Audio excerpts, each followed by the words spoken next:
Hello বন্ধুরা, কেমন আছো? আশা করি সবাই ভালোই আছো। আজ আমি রান্না করব কষা কষা করে খাসির মাংস। প্রথমে আমি কড়াইতে তেল দিয়ে নিলাম। তেল গরম হয়ে গেলে দিয়ে দিলাম আগে থেকে কেটে রাখা আলু।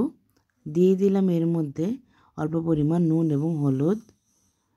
আলু ভাজা হয়ে গেলে আলুগুলোকে আমি সুন্দর করে একটা প্লেটে তুলে নেব। এবার আমি আরেকটু পরিমাণ তেল কড়াইতে দিয়ে দেব। এরপর এই তেলের মধ্যে আমি দিয়ে দেব পেঁয়াজ কুচি। আজ আমি মাংসটা চই দিয়ে রান্না করব। এর নাম তোমরা নিশ্চয়ই শুনেছ। এবার আমি পেঁয়াজের মধ্যে একটু নুন দিয়ে দেব। যখন পেঁয়াজটা লাল লাল হয়ে ভাজা হয়ে আসবে দিয়ে দেব আমি আদা জিরে লঙ্কা রসুন গোটা গরম মশলা বাটা। তো দেখো আমি মশলাটা কষানোর জন্য নাড়াচাড়া করে নিচ্ছি। এভাবে অনেকক্ষণ কষানোর জন্য নাড়াচাড়া করতে হবে। এবার কিছুটা যখন কষানো হয়ে যাবে এর মধ্যে আমি দিয়ে দেব লঙ্কার গুঁড়ো, একটু হলুদ, একটু নুন।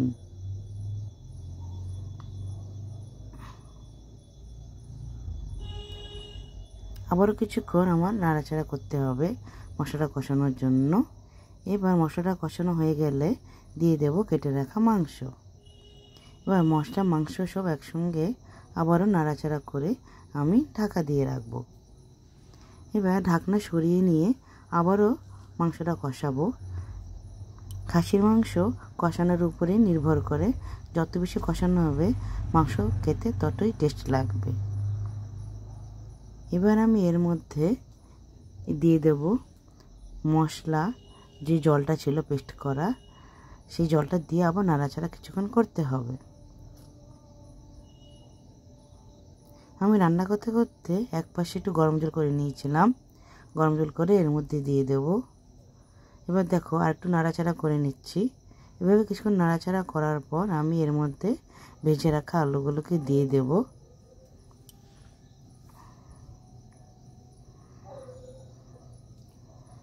আলুগুলোকে দিয়ে গরম জল একসঙ্গে দিয়ে আবার একটু নাড়াচাড়া করে নেব।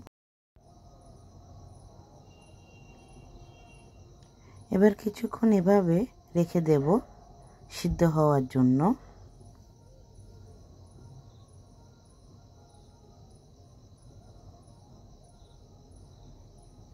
আমি 15-20 মিনিট মতো সিদ্ধর জন্য রেখে দিয়েছিলাম। তো দেখো রান্নাটার মধ্যে সব কিছু সিদ্ধ হয়ে আসছে।